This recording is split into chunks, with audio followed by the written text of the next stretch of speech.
So in this pre-assessment video, I won't be going over the parts of the brain, like the cerebrum, cerebellum, etc., because I want to do that more in the post-assessment video after I have observed Bryce.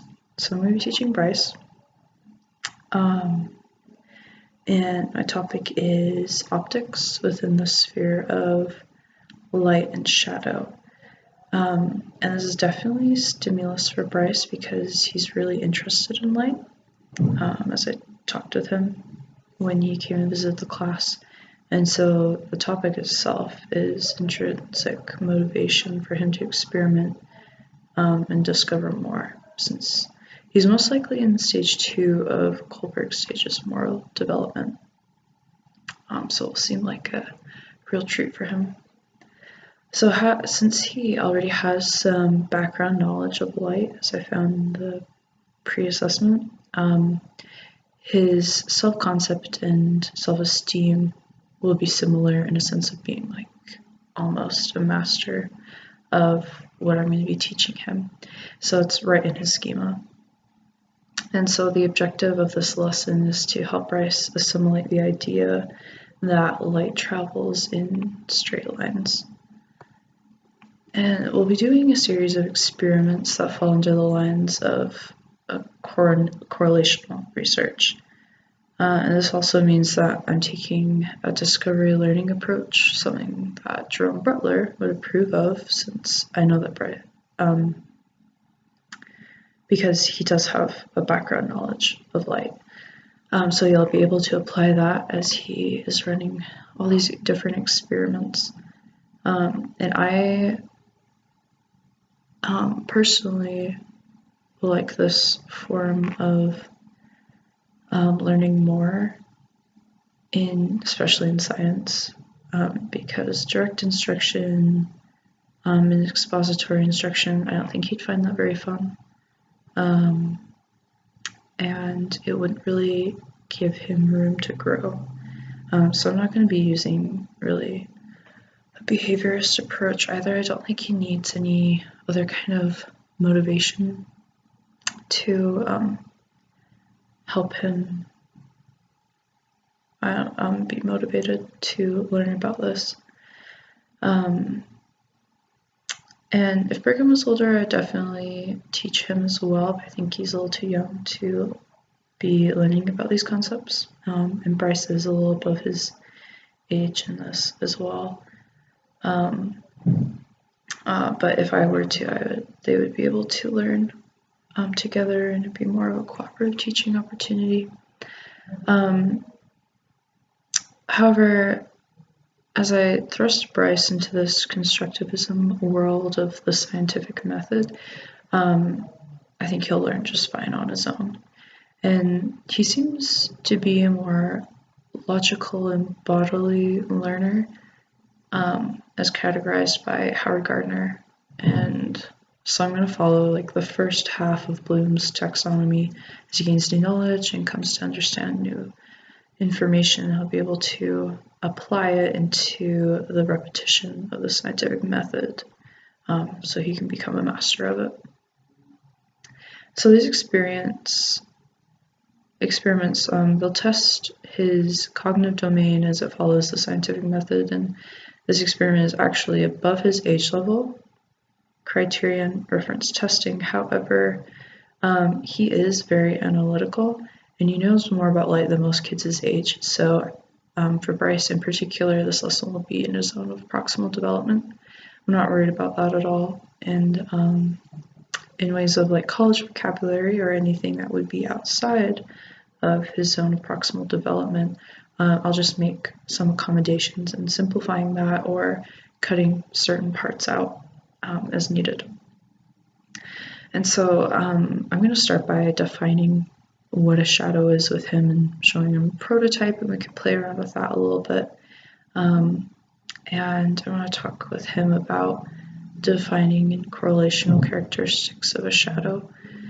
And we'll also talk about some positive and negative instances of a shadow, because I want to clear up any misconceptions or overgeneralizations or undergeneralizations that there might be due to his own research or experiences, or what he's possibly been taught incorrectly in a classroom. And I also want to spend this time getting to know each other in hopes I can create like a really comfortable physical climate in the classroom. And I'm also going to have us moving around a bit. I don't want us sitting the whole time, because I want the physical climate in the classroom to be very comfortable. And I feel like, especially with his age, he needs to be moving around a little more. If we're just sitting across from each other side by side, I think he's going to get antsy and possibly a little uncomfortable and bored. So the physical arrangement of the room will be very easygoing.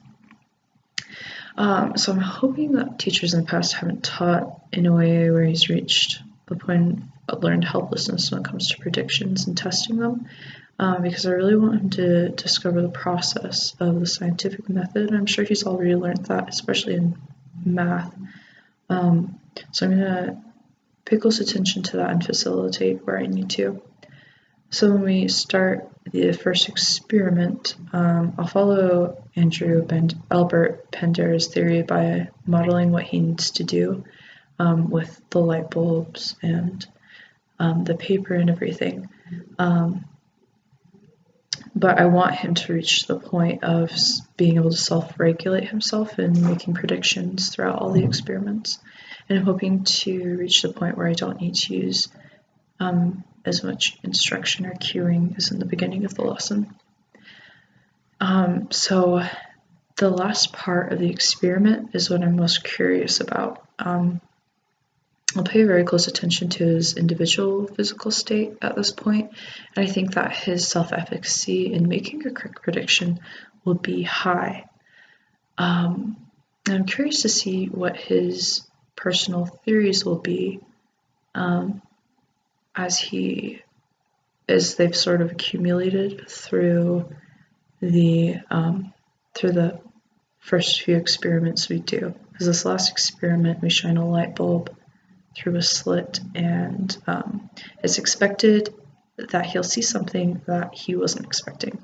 His intuition will tell him to see the light bulb as it is, as the other lights have sort of shown. However, he'll see the shape of an upside down light bulb. And this is where his cognitive domain will kick into complete overdrive. His moral development will play into this as he decides to respond by trying to understand what he's seeing, or trying to twist it to see what he wants to see, which is something most commonly that students do, including college students, when they do this experiment. It's something completely unexpected. So I'm excited to see how it will test his plasticity of the cognitive process in his brain that he may have gotten a bit used to in making these predictions and everything. And he might experience some disequilibrium, but at this point, he may feel some state anxiety because it's something that will totally throw him off. And I don't know Bryce that well, but I don't think it will be enough to like reach the point of like debilitating anxiety or the point of hot cognition. But I think it's a really great opportunity for him to learn how important the scientific method is in discovering truth. And this won't only be able to apply to what we have learned in this experiment about light and shadows, but he'll also be able to hopefully see, and we'll just talk about it too, how it can apply to other parts of his life, and just finding truth and making predictions and finding different ways to experiment. And yeah, thanks.